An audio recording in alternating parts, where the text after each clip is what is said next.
Continuamos con los hermanos Rodríguez Grullón, en esta ocasión, Altair y Virginia. Altair es licenciado en Derecho, ella es especialista en Derechos Humanos, es investigadora y también agricultora ecológica, en sostenibilidad. Tienen varios términos, es más profundo, pero es una manera sencilla de explicarlo. Y Virginia Antares, pasada candidata a la presidencia de la República, por Opción Democrática, comunicadora y mucho más. Tiene también una empresa de producción de cine. Así es. Ay, la empresa de compostaje de Altair también. ¿Cómo inciden en ustedes esas historias de patriotismo de su familia, de sus ancestros? Brevemente, por favor. Vamos a dejar que comience la mayor. ¡Ay, la mayor! Bueno, en parte como hermana mayor, pero también con esa historia familiar, ¿no? Por un lado, nuestro abuelo paterno, pero también nuestro abuelo materno, que también fue luchador antitrujillista, y nuestro bisabuelo paterno.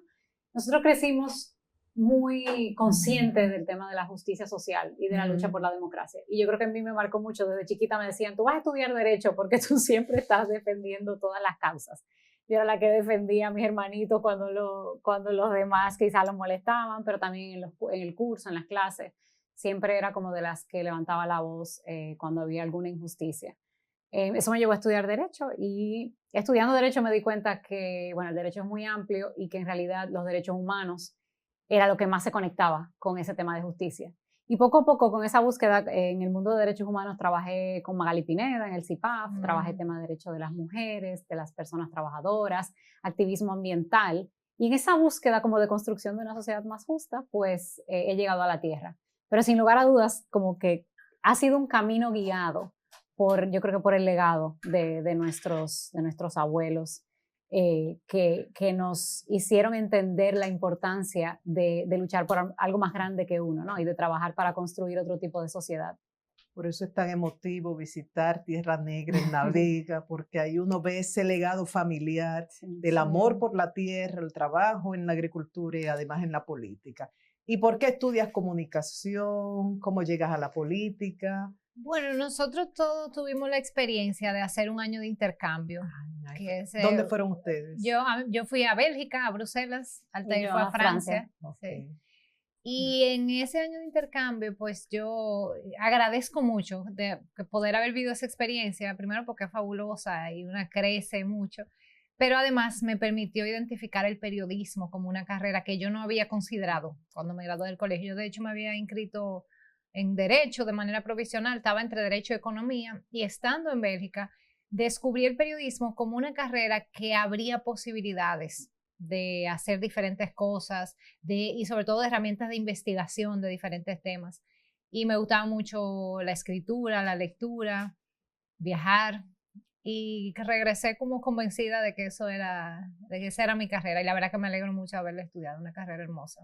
Y por eso eres tan buena, diriges una escuela de formación política que tiene diferentes tipos de cursos y de modalidades, y eres excelente explicando, motivando, hace que uno entienda de inmediato. A mí me pasó algo, yo valoro mucho la experiencia de periodismo que tuve, me permitió conocer el país, me permitió tener herramientas de comunicación. Pero yo en esa búsqueda de incidir, de hacer una sociedad más justa, yo sentí en un momento que el periodismo era una herramienta que en nuestro país no era suficiente. Una podía hacer la denuncia de una situación injusta, pero eso, aunque se convirtiera en un escándalo, no significaba que iba a haber una transformación. Y esa búsqueda, parte de lo que me lleva a la política, a los movimientos sociales, yo inicié de la mano de Altair.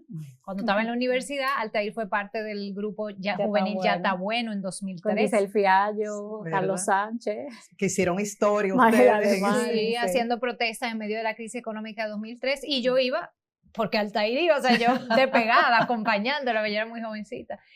Y bueno, y a donde iba era que en esa búsqueda sí decidí especializarme, ahí hice mi maestría gracias a una beca que conseguí en políticas de desarrollo y medio ambiente, en entender cómo los países se desarrollan, cómo podemos mejorar la sociedad y también en el tema ambiental, que siempre es un tema que nos preocupó mucho. Ojalá poderte aprovechar más como comunicadora, como periodista, porque hace falta profesionales como tú que aporten. Bueno, ya estamos precisamente entrando en los medios, yo creo que ya lo puedo decir porque este programa adelante, sale, sí. Bueno, pues primicia, estamos en RCC, en Rumba de la Mañana, todos los días en la mañana, en el matinal a partir de las 7.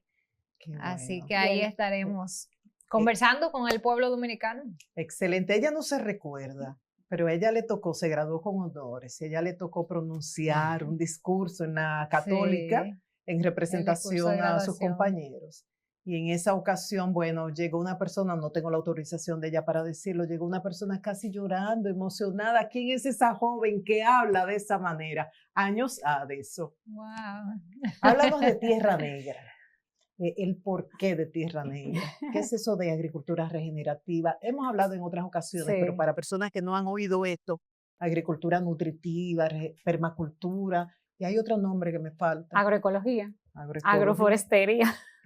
Son muchos nombres. Sí. A ver, explicarlo de una manera sencilla. Sí, mira, yo como activista social, como investigadora en temas de derechos humanos y como ciudadana comprometida, desde hace años, más de 10 años, empecé a cuestionarme sobre cómo producimos alimentos. Empecé a ver esa conexión entre cómo la producción de alimentos hoy en día, la agricultura convencional, como se llama, está vinculada con muchos otros problemas económicos, sociales, de salud, de destrucción ambiental. O sea, hoy en día la agricultura es la principal fuente de destrucción ambiental.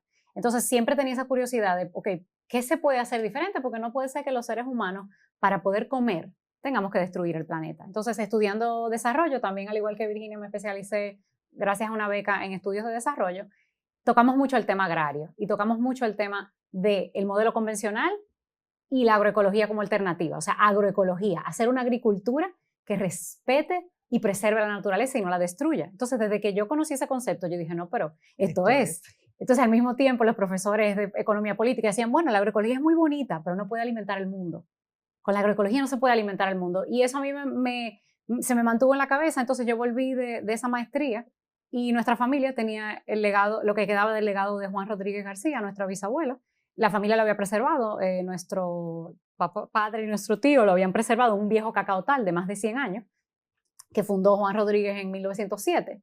Entonces yo dije, bueno, yo quiero dedicarme a la agroecología. O sea, yo llegué a una convicción de que producir alimentos en armonía con la naturaleza es el primer paso para que podamos construir una sociedad más justa. Y pudiéramos hablar mucho rato sobre eso. ¿Y se logra rentabilidad?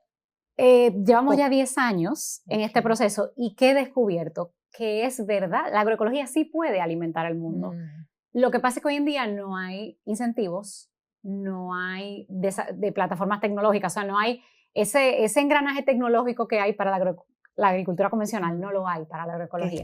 Que es el reto, es lo que hay que lograr. Exacto, entonces desde Finca Tierra Negra estamos trabajando para convertirla en una finca modelo que evidencie las posibilidades ambientales, pero también productivas de la agroecología y la agroforestería, que es agricultura con árboles. Tu experiencia como candidata a la presidencia de la República por opción democrática. Todo Qué está bien conectado. Lo hiciste, muchos comentaron María eso. Elena, muchas gracias. Yo me siento muy agradecida del apoyo que recibí de tanta gente y sobre todo de la población joven dominicana, que se vio reflejada en nuestro mensaje, en nuestra candidatura.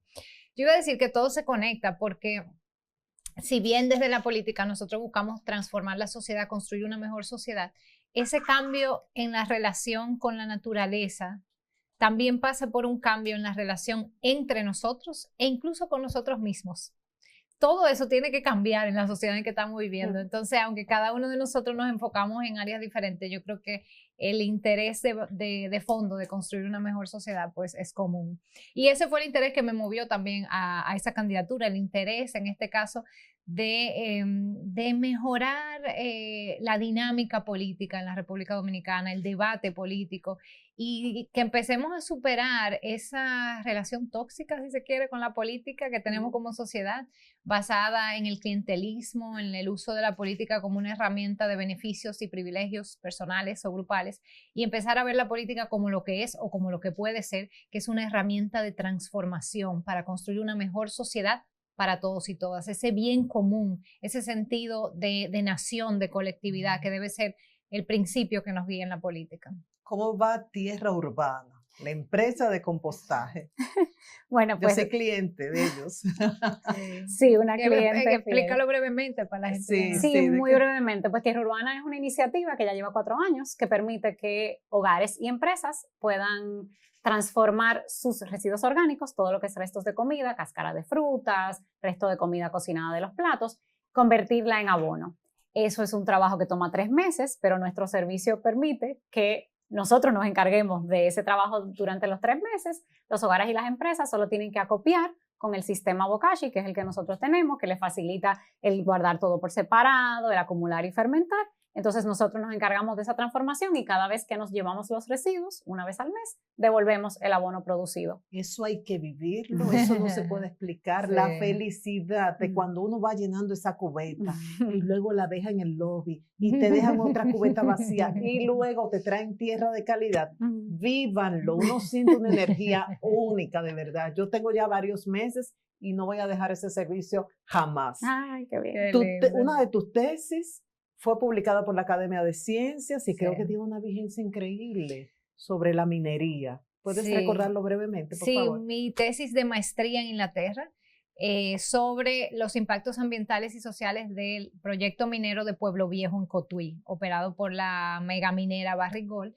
Yo hice esa tesis a mediados del 2011, en un momento en que hubo un movimiento de resistencia a la reapertura de esa mina, Llegué al tema sin tener ninguna idea sobre el tema minero y allá en la universidad, cuando lo propuse como uno de varios temas, mi supervisor me dijo, ese es un tema interesante, yo te recomiendo que lo asumas. Y la verdad es que, de nuevo, le agradezco muchísimo porque aprendí un mundo sobre la realidad de la mega minería metálica a cielo abierto, que siempre lo digo, es muy diferente de la minería artesanal, por ejemplo, que se hace aquí del Larimar, es otra dinámica, también necesita regulación, pero no son la misma cosa. La mega minería a cielo abierto es una actividad industrial de escala masiva que tiene unos impactos enormes y que lo que está pasando hoy en Cotuí nos deja ver todo lo que se mezcla ahí, ¿no? El impacto social a las comunidades, la dependencia económica del Estado de esta megaminera, el impacto ambiental de un proyecto que genera una contaminación que va a estar ahí para siempre, que no hay forma de llevársela, y el choque de modelo entre ese modelo de desarrollo minero versus el modelo de turismo, por ejemplo, que requiere una protección ambiental, versus el desarrollo de agricultura, que es incompatible y las comunidades allá lo están viviendo. Entonces, en fin, esa tesis, efectivamente, mi tesis de maestría, la Academia de Ciencias de la República Dominicana la publicó traducida al español, una versión adaptada en el año 2012. Y está disponible, si es un tema que a ustedes les interesa, la pueden buscar en mis redes sociales, ahí está el link en mi bio y la pueden descargar en PDF, es un libro cortito, pero que da una perspectiva sobre este tema. Lo peor que por el afán del dinero, no importa para ellos que destruyamos el medio ambiente, que afectemos la salud, las comunidades, y se ve en esta minería metálica y en la no metálica. El mejor ejemplo, lo que ha pasado en el Pomier. Y eso todavía está muy difuso y es terrible. Bueno, cuando regresemos, reflexiones finales de Altair y Virginia. Síguenos en nuestras redes sociales como Ser Humano TV.